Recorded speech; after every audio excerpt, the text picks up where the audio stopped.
Hattest du da nicht mal einen richtig geilen Biss an dem Spot? Nee, den heftigen Biss mit euch hatte ich an dem anderen da. Achso, schade. Ich dachte, das wäre der Spot gewesen, wo du diesen fetten Fisch dran hattest und dann ist irgendwie das Vorfach gebrochen, weil du mal wieder irgendwie einen Knoten gemacht hast. Das ist mir überhaupt noch nicht passiert. Vielleicht bringt das auch durcheinander. Ja, das war Fabian.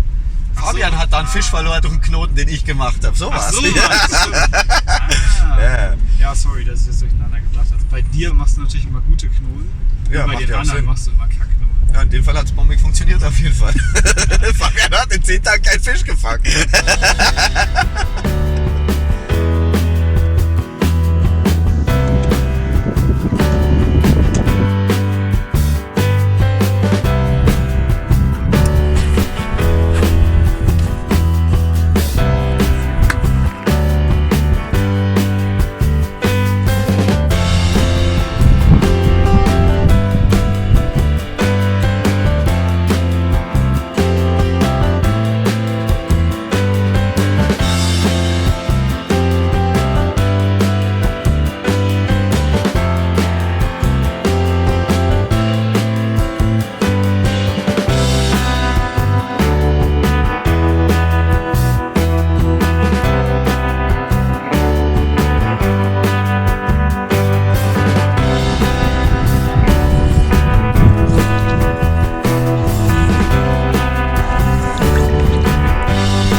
Ja, Angeln war irgendwie von Anfang an so ein bisschen so ein Familiending.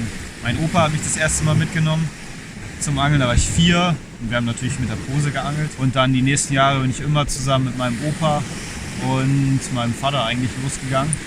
Und das war irgendwie so ein bisschen unser Ding, wir zu dritt angeln. Das haben wir irgendwie, bis ich 14, 15 war und dann irgendwie andere Sachen im Kopf hatte, haben wir das immer zusammen gemacht. Das erste Mal Meerforellen fischen war noch mit der Spinnrute. Da habe ich noch gar nicht mit der Fliege gefischt. Und wir haben irgendwie in der ersten Woche gleich die erste Meerforelle gefangen und dann die nächsten 3 Jahre nichts. Und dann erst eigentlich, als ich mit dem Fliegenfischen angefangen habe, lief das irgendwie runter.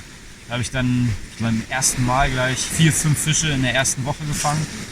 Und mein Opa und mein Vater, mit denen ich unterwegs war, die haben beide wieder nichts gefangen. Und dann war irgendwie relativ schnell klar, okay, mit der Fliegen funktioniert das einfach viel, viel besser. Warum soll ich noch mit der Spinnrute fischen? Und schon der Fisch an sich, die Meerforelle, ist einfach ein wahnsinnig geiler Fisch. Wie der lebt irgendwie so. Wird im Süßwasser geboren, wächst da irgendwie auf, schwimmt dann nach einem Jahr ins Meer und da lebt er dann mehrere Jahre, um dann irgendwann wieder in den Fluss zu ziehen, um sich da zu vermehren. Das ist einfach irgendwie ein geiler Zyklus und ein spannendes Leben, was der Fisch irgendwie hat.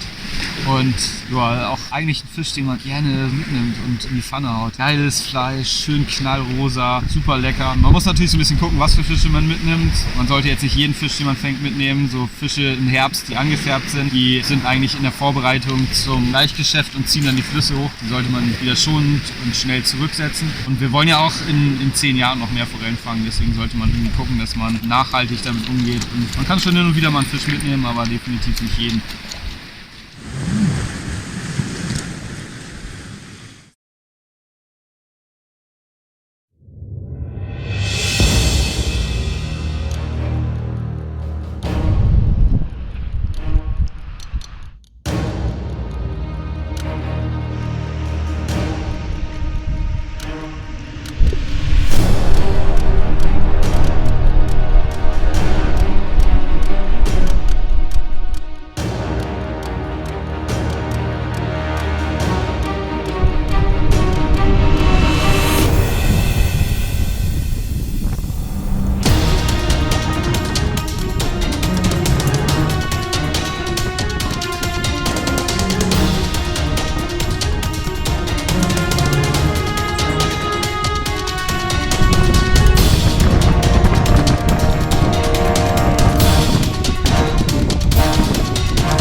Alter, wie geil! Boah, wild!